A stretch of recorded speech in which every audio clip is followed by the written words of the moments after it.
Benson Boone, one of the most unexpected success stories in recent music history. From viral TikTok covers to a short-lived American Idol run, then vanishing from music altogether, only to return and take over the charts. And now, he's standing on the Grammy stage, flipping in a blue suit, delivering a career-defining performance. But here's the real question. What if I told you that you don't need a team of superstar writers, an expensive studio, or an army of producers?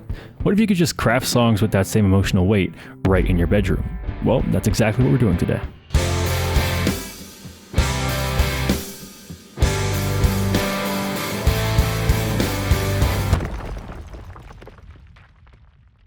To reverse engineer a masterpiece, we need to break it down. Beautiful Things thrives on its emotional depth, and that starts with the foundation: chord progressions, rhythm, and arrangement. This song follows a powerful anthemic chord progression that builds tension before resolving beautifully. The arrangement is carefully layered, starting minimal and gradually expanding into a cinematic climax. So let's talk about the chord progression. It's one of my favorite chord progressions. It's the 4-1-5-6. So why did they choose this? Why does it work so well? Well, to explain that, I need you to understand the feeling behind these numbers. So let's say, for example, we're in the key of C. That would mean our progression is F, C, G, A minor. F, the 4 chord, feels like something new and exciting and adventurous. C, the 1 chord, feels like home. It's the root chord. G, the 5 chord, naturally wants to resolve into the C, almost like you're longing for comfort or home, but we don't resolve into the C, we resolve into A minor. A minor, the 6th chord, feels a bit scary and undetermined and uncomfortable. So in the context of this chord progression, we kind of have a story like this. There's something new and exciting, F. It's different from what I know, C. And I'm really not sure, G, if it's the right thing for me, A minor. Now, let's look at what the song's about and see if that relates. When talking about Beautiful Things, Benson says, "It was inspired by a relationship that I had just gotten into. For the first time in my life, I felt like I was extremely out of control of the way the relationship would work out." Meaning, like in the past, I feel like I've always had the power to end a relationship. This one felt very different. It was the first time that I'd really actually been genuinely terrified to lose something. So now we see that the story that these chords tell very, very closely relates to the story of the song.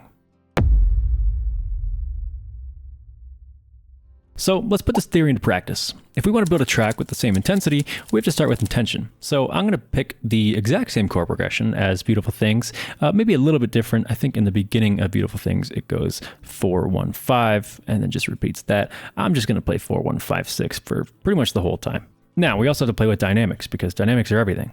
If you just copy and paste MIDI notes or loop a guitar part without variation, you're losing a lot of the raw energy that makes these records feel alive. Sure, you can add a bit more drama by turning up the track, but you really can't get that much out of it. You should probably just strum harder and play with more emotion. See, listen to this. This is the difference between a lifeless take and one that breathes. The small changes in velocity, the slight imperfections, they all add up to a much more human experience.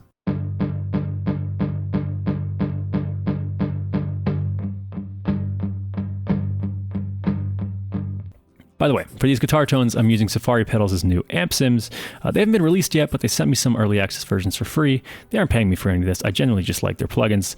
So I figured I'd try them out on this project, and they really, really work well. So for the crunchy rock tone, I'm using the Silver Llama amp. It's super nice. It's nice and warm, nice and crunchy. It really reminds me of the guitar tone in Motion Sickness by Phoebe Bridgers, which is like one of my favorite guitar tones of all time. And for the intro guitar, I used their Twin Panda amp. It's warm, it's glassy, it's a tube amp model with a light bit of grit to it, so I added a little bit of reverb to it just to get that space. So if you want to recreate these guitar tones, these amps come out on February 24th, so check them out if you want. Now, back to the arrangement. Each layer has a purpose. The acoustic guitar provides warmth, the electric guitar adds depth, the piano glues everything together, and notice how everything is evolving. Nothing stays static.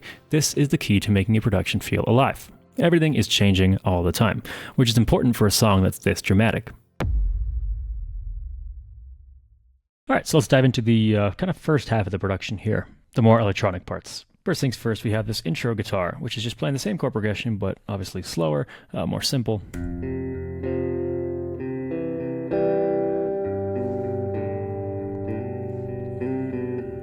Here are the settings of the Twin Panda amp, very, very simple. After that, we have some guitars coming in, the palm mutes. These guitars are the Silver Llama amp. You'll hear they do sound like a Phoebe Bridgers sort of thing.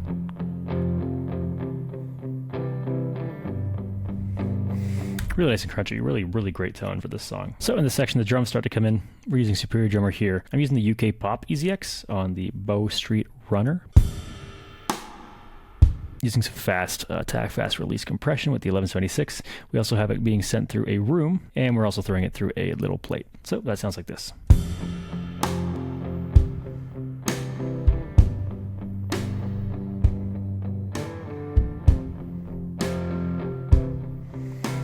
Then eventually a new guitar comes in. It's this preset right here. It's literally just a dual rectifier. This microphone, this room, nothing special. It sounds like this. That's the only thing that changes aside from the drum beat. So that sounds like this.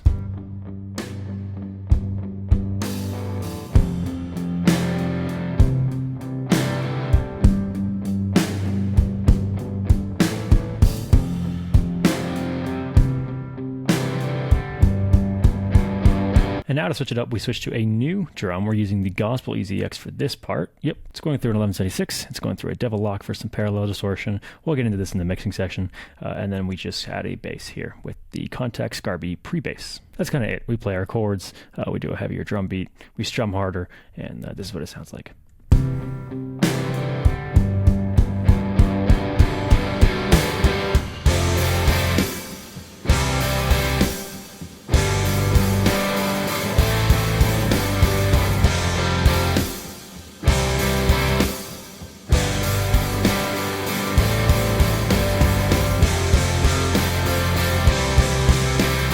And then essentially just restarts. Starts all over again. We just add a little different guitar in here.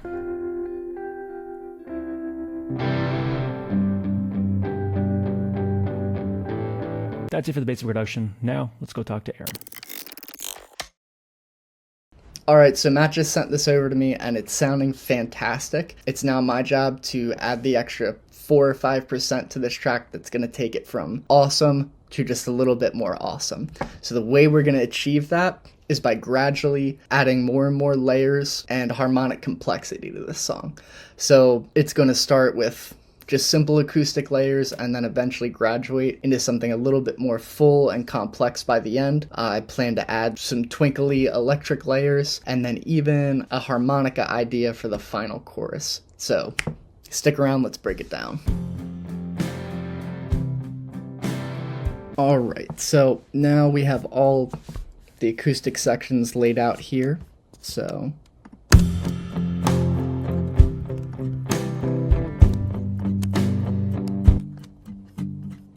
we're trying to keep things nice and simple and just adding a little bit of depth and a little bit of texture to what's already going on. Now it's time to start paying attention to this final chorus and really go crazy with it.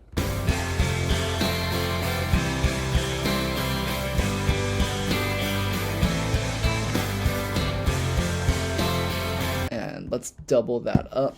Different pickup configuration.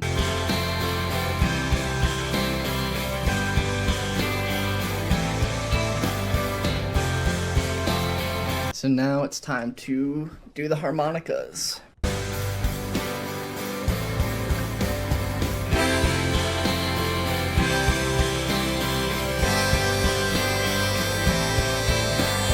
Alright, so there it is, some acoustic guitar layers, electric guitar layers, even some harmonicas for some extra ear candy. But yeah, that is what goes into the last 4 or 5%, just those little extra details to enhance the depth and richness of a track and take it from great to awesome. All right, welcome to the last section of this project, the mix. We have a light mix going on with the original kind of production things I added, but now we've got Aaron stuff, and we have to do a couple touch-ups on the mix here and there just to finish it up and get it sounding well ready for release. We don't have a vocalist for this video, unfortunately. If we do in the future, we can revisit this and take a look at like mixing vocals, but for now we're just mixing the beat. So first thing I'm going to do is turn down everything that Aaron added a little bit. Everything's somewhat gain staged. I just want to be able to bring it up to kind of really hear where it fits in the volume kind of range. So I'll take you through the initial things I added here, more of an in-depth kind of mix sort of thing. These are the parameters for the 2 rock guitars. It's the Silver Llama with the tone around 85, or sorry, the tone around 3 and the gain around 85. It's got a little bit of spring and a little bit of slap. Those are the exact same for both those tracks. Then onto our middle guitar, we have an Amplitube instance. We're using a Mesa Boogie. These are the mic positions, and we've also got these speakers going on. I think these are the normal speakers. And we have a little bit of room with the small room or medium room, I believe. Small studio, yeah. So very simple. And then that's just going to a guitar rock sub. That is a little bit of saturation with the Loop Trotter Saturate and a bit of Pro Q. We're essentially just getting rid of some harshness here. That area, and then we're also sending to a room reverb and a plate reverb, of which those are the Valhalla room and the Valhalla plate. Cool, onto our kind of guitar intro sections, mainly for the verses. There's only one guitar. This is the Twin Panda, like I said earlier. These are the settings you can copy if you'd like. We're set to dynamic, no oversampling or anything. And on the second one, we have another Twin Panda. I believe it's the same, but if not, you can see the parameters there. Those are also being sent to the plate, and this one's being sent to the room and the plate. Into our drums with the 𝗕𝗘𝗖𝗢𝗠𝗘. I really didn't change anything. I just changed a couple levels here and there.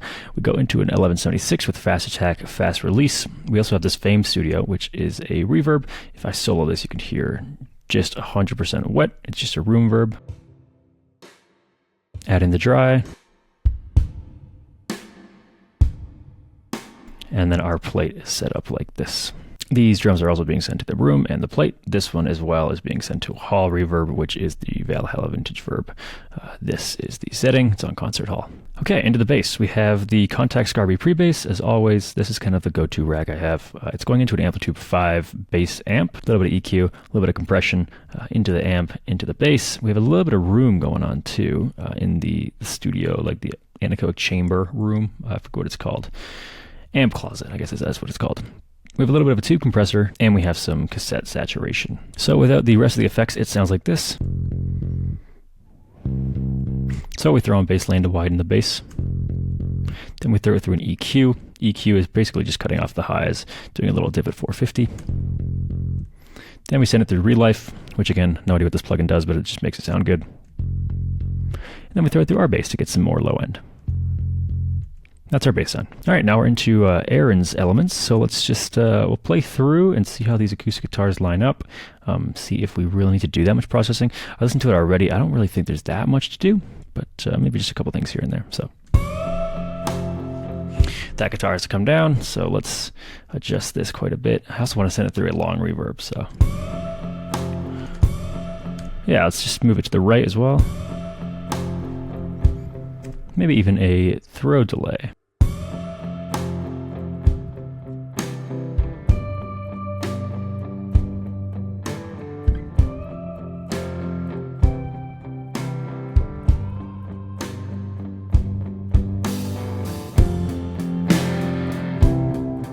Bring that piano down.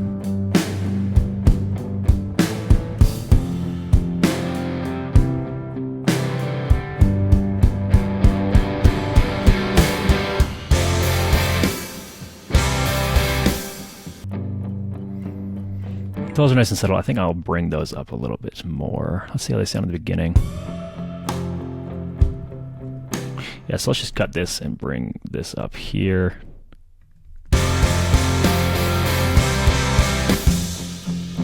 Too loud, too loud.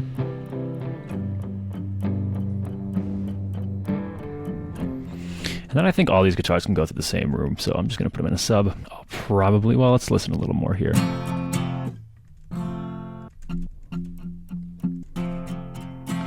Yeah, there's not like any boominess or anything. It's very, very clean, so I don't even think we need to do much EQ, or any EQ for that matter. Let's just send it through our room verb.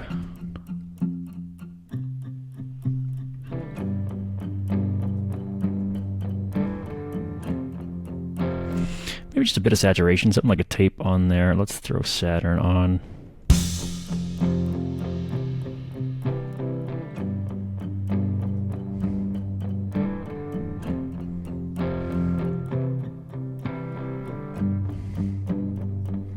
A little bit of ambience kind of movement in that left guitar, which I'm fine with. I think it's a little loud though.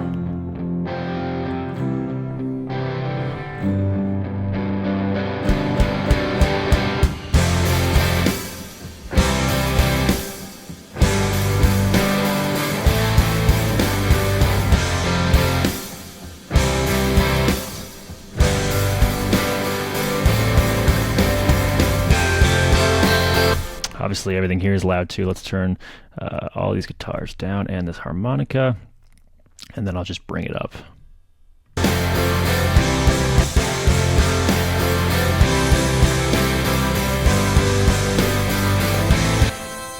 Little room, maybe a hall in there too.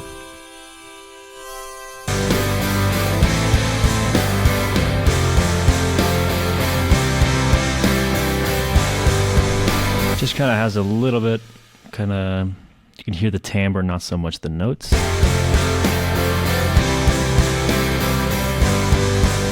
Which is great. Let's bring these electric guitars in. I'm going to go one by one, or at least part by part. So this will be one part here.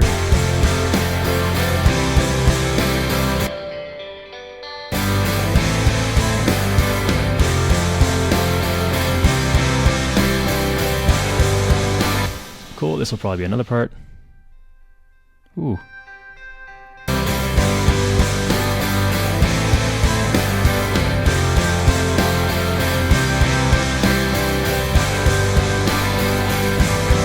Let's add these electrics in.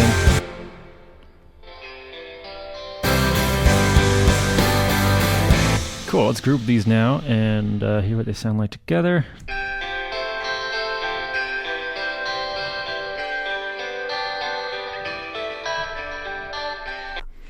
Throw a tape machine on there, just roll off a little high end.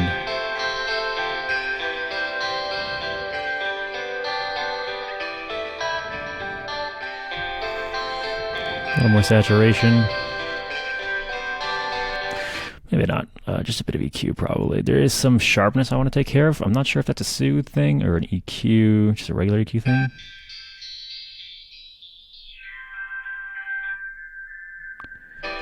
It's pretty much there. In fact, we could even do the Pro Q thing now. Forgot we had that.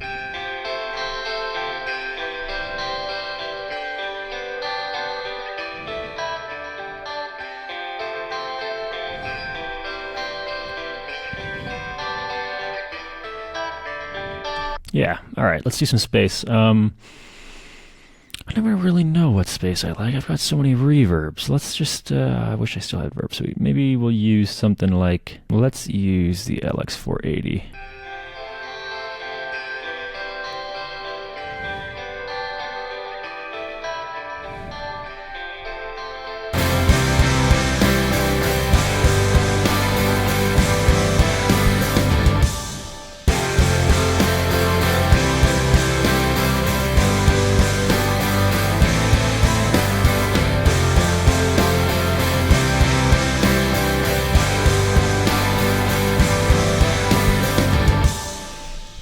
Yeah, let's name this, let's name it correctly.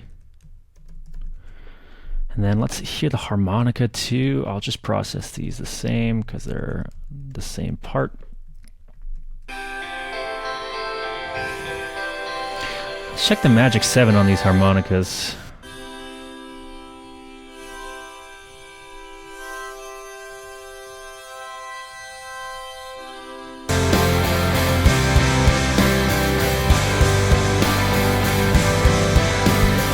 I'm almost thinking this high, or is one? Interesting. I want to maybe do some modulation on there, so let's throw it through, I don't know, maybe like a Primal Tap. Let's just see what Primal Tap, I never use Primal Tap. Let's just check some presets on the Primal Tap and see what we can do here. It's actually kind of cool.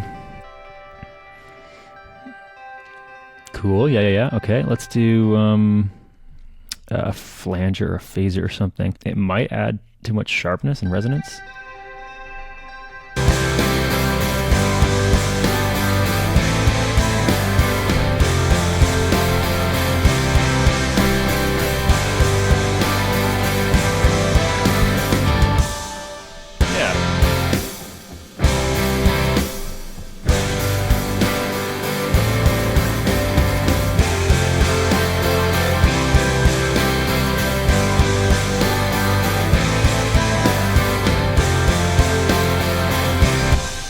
I'd say that is pretty good. If we had vocals, we could have to make a lot more space for the vocals, depending on who's singing, what their kind of voice needs frequency-wise. But For now, I'd say that's good for the beat. We can maybe find a vocalist later. Let's hop into some dynamics here. I'm going to throw the SSL on to master it a little bit. Not going to completely master it, but we're going to get it maybe like to 90%, 95%. This is going to be slow attack, fast release.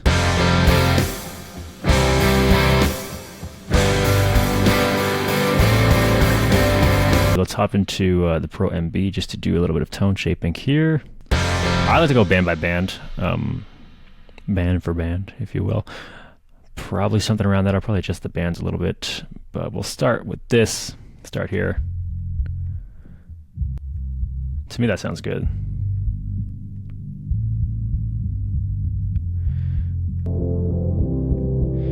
This is always the boomy kind of boxy section.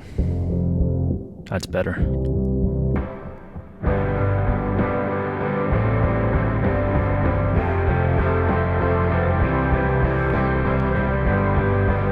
A little less control on that area there. It's better.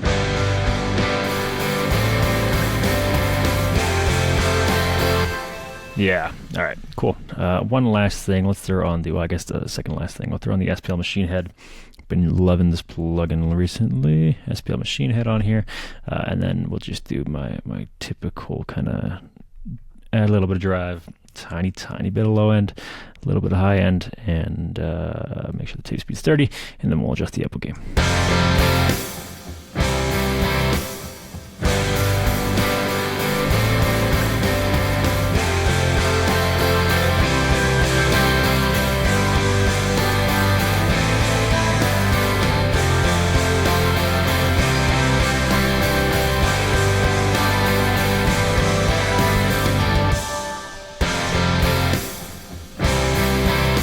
That's good. Let's throw it through the Pro L just to quickly get it to level, or at least as high as we possibly can before it clips.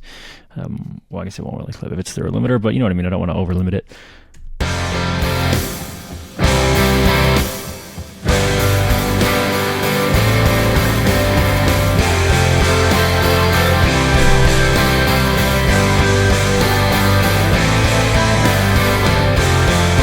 And that's it. I think that's the entire beat slash song. And that's it. That's the mix. Obviously, this is very, very similar to Benson Boone's song.